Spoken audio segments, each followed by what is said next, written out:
मुकुट विराजित हो, तेरे माथे मुकुट विराजित हो। श्री गोवर्धन श्री गोवर्धन श्री गोवर्धन महाराज गिरिराज, तेरे माथे मुकुट विराजित हो। सभी लोग ताली बजाएं।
गिरिराज जी की पूजा की और उनकी परिक्रमा की।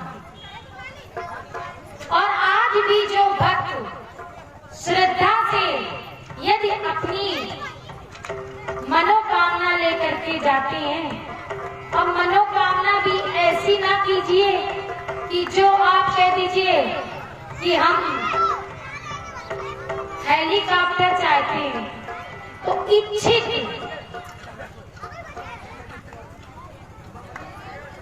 तो आप यदि भगवान से कोई इच्छा करेंगे और गिरिराज जी की परिक्रमा और उनका पूजन करेंगे तो गिरिराज जी आपकी मनोकामना को जरूर पूरा करेंगे। गिरिराज जी का पूजन किया। अब देव ऋषि नारद का हमने आपको बताया था ना कि नारद का क्या काम था। नारद जी बस जा करके और इंद्र के पास पहुंचे और कहने लगे नारायण नारायण की रट लगाते हुए, और इंद्र के यहाँ पहुंचे। इंद्र ने जब नारद जी को आते हुए देखा तो देव ऋषि नारद जी का आदर और सत्कार किया, उनको ऊंचे आसन पर बिठाया और नारद जी बोले सुनो इंद्र। बोले हाँ देव ऋषि, आप क्या कहना चाहते हैं? तो नारद जी कहते हैं कि इंद्र, एक ग्वाले ने तुम्हारी पूजा बंद करा दी।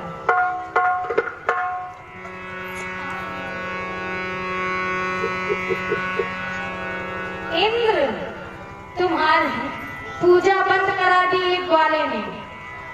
अब जो ही नारद जी ने ऐसा कहा तो फिर इंद्र को क्रोध आ गया।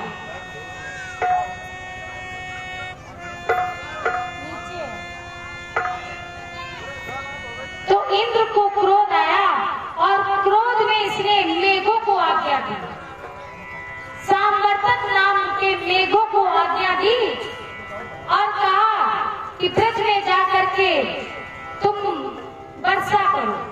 मेघ गए और मेघों ने इतनी वृष्टि की कि लगातार परीक्षित जी 7 दिन वर्षा होती रही। विद्युत चमकने लगी और बादल गरजने लगे, घनघोर प्रलय का दृश्य आ गया। ब्रजवासियों को भगवान ने अपनी शरण में ली और एक ब्रजवासी बोले कि देखो कन्हैया, तुमने इंद्र की पूजा नहीं होने दी, इस कारण इंद्र क्रोधित होकर के और मेघों को आज्ञा दे दी और उसने इस ब्रज में वृष्टि कर दी और प्रलय का पूरा वातावरण कर दिया। कन्हैया कहते हैं कि प्रकृति में आप पूजन का विश्वास करिए। और इधर कन्हैया विचार करने लगे कि यदि मैंने इनकी रक्षा नहीं की तो इनका प्रकृति से जो इन्होंने प्रकृति की पूजा की है, उस प्रकृति पूजा से इनका विश्वास उठ जाए। तब गिरिराज जी को भगवान ने एक विशाल पर्वत को उठाया और व्यास जी ने सुंदर एक श्लोक में वर्णन किया।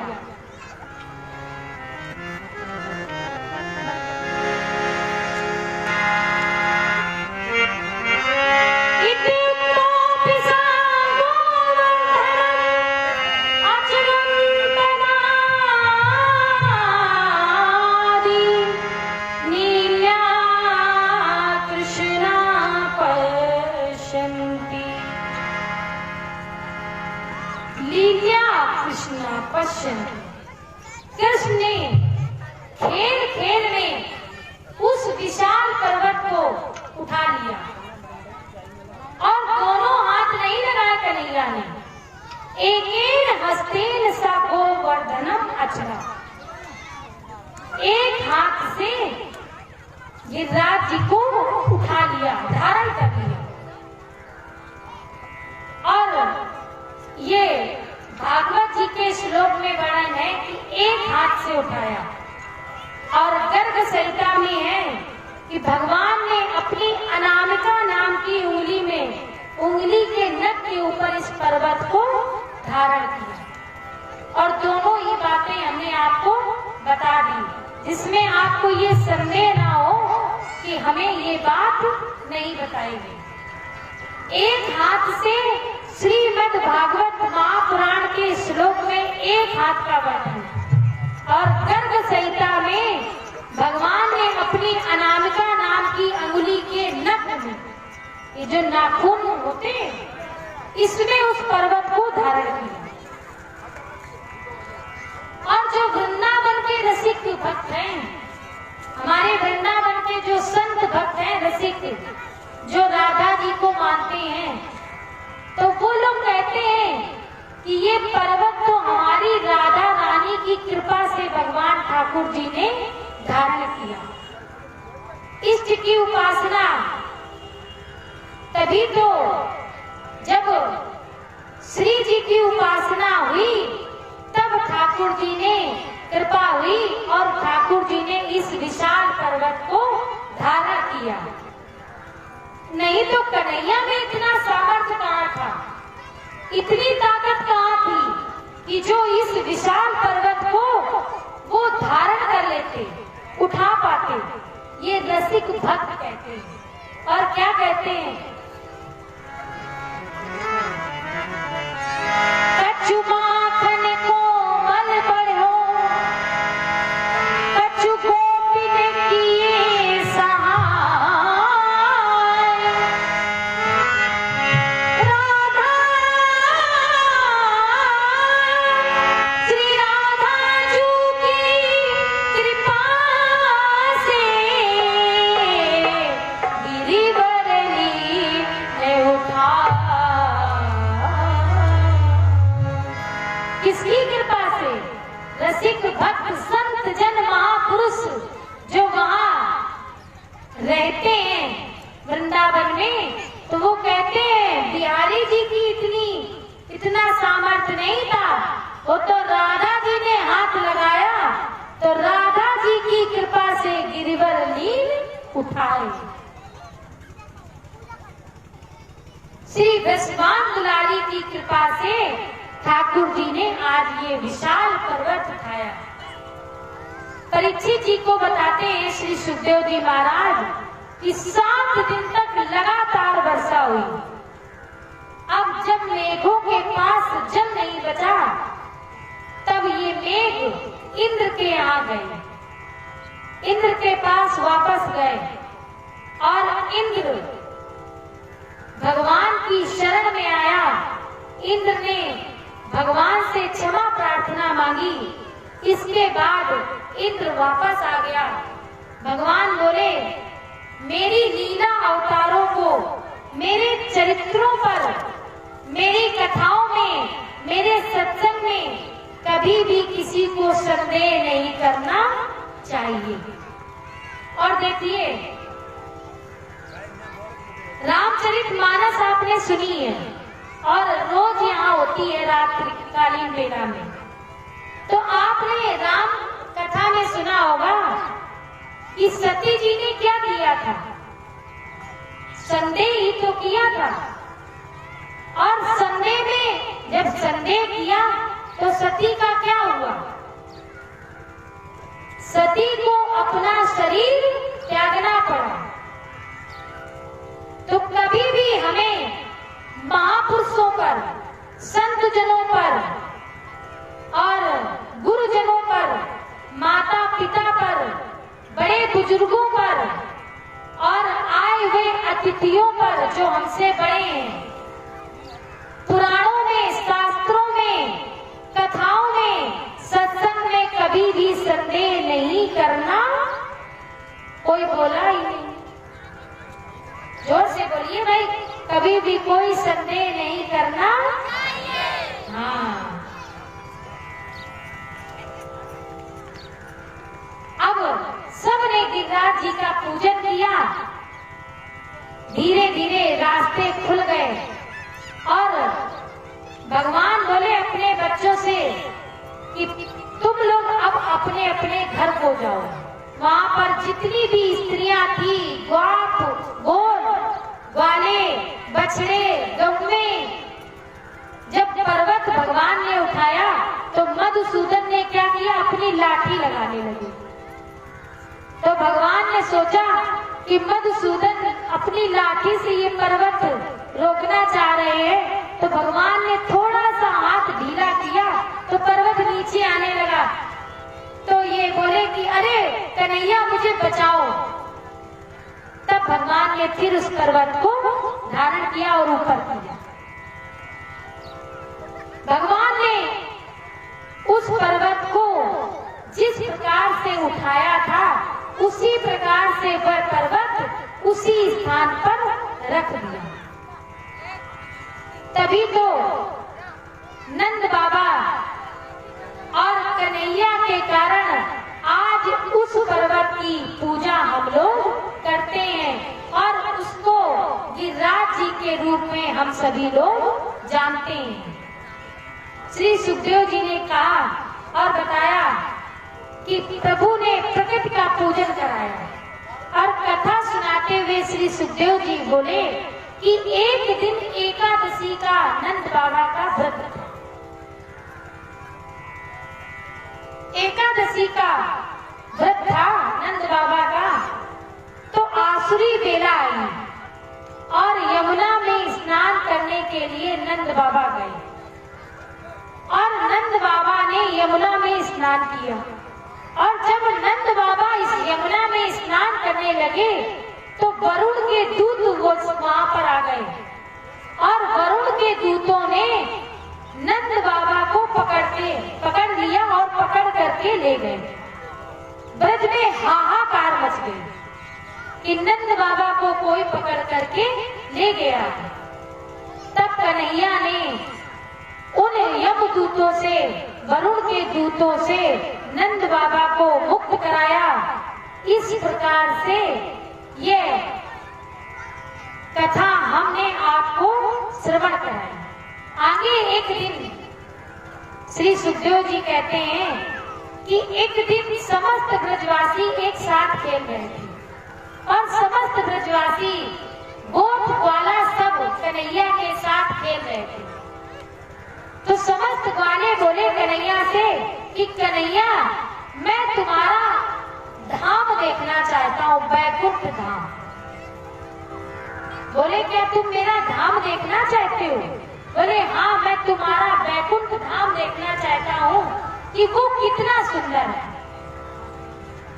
भगवान ने कहा ग्वालों से कि यदि तुम मेरे धाम का दर्शन करना चाहते हो तो अपने अपने नेत्र बंद करो।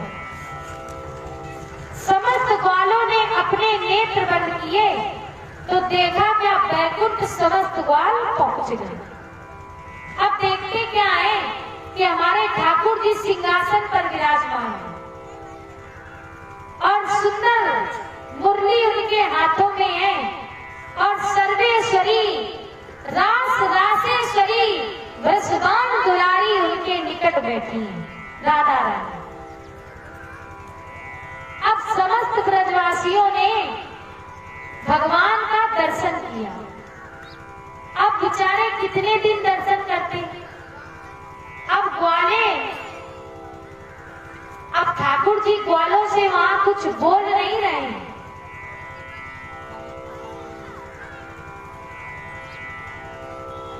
तो ये ग्वाले एक दिन कहते हैं कि ठाकुर जी मैंने तुम्हारा बैकुंठ देख लिया। तो भगवान बोले बैकुंठ देख लिया? बोले हाँ देख लिया।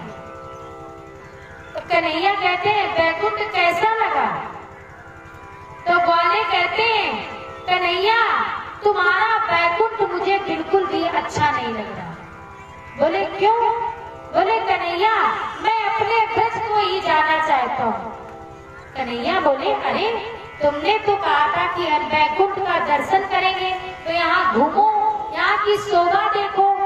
बोले हमने सब देख लिया, लेकिन कन्हैया इससे अच्छा तो अपना ब्रज है, वहां आप मेरे साथ खेलते हो, एक साथ बैठ करके हम भोजन करते हैं, एक साथ हम लोग घूमते हैं, एक साथ माखन चुराते हैं, गोपियों के सूने घरों में घुस जाते हैं।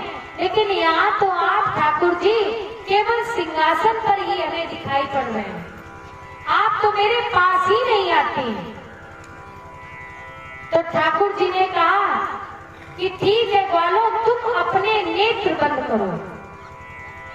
और जो ही नेत्र बंद किए तो समस्त ग्वाले यमुना के किनारे खड़े दिखाई पड़े। सबके मुखार बिंदु पर प्रसन्नता आ गई और सबने कन्हैया के साथ कुछ दिन व्यतीत किए। अब बड़ी सुंदर कथा है रास एवं महारास की, लेकिन रास एवं महारास की कथा कम से कम 1 घंटा लगेगी और रात्रिकालीन मेला में राम कथा भी होनी है।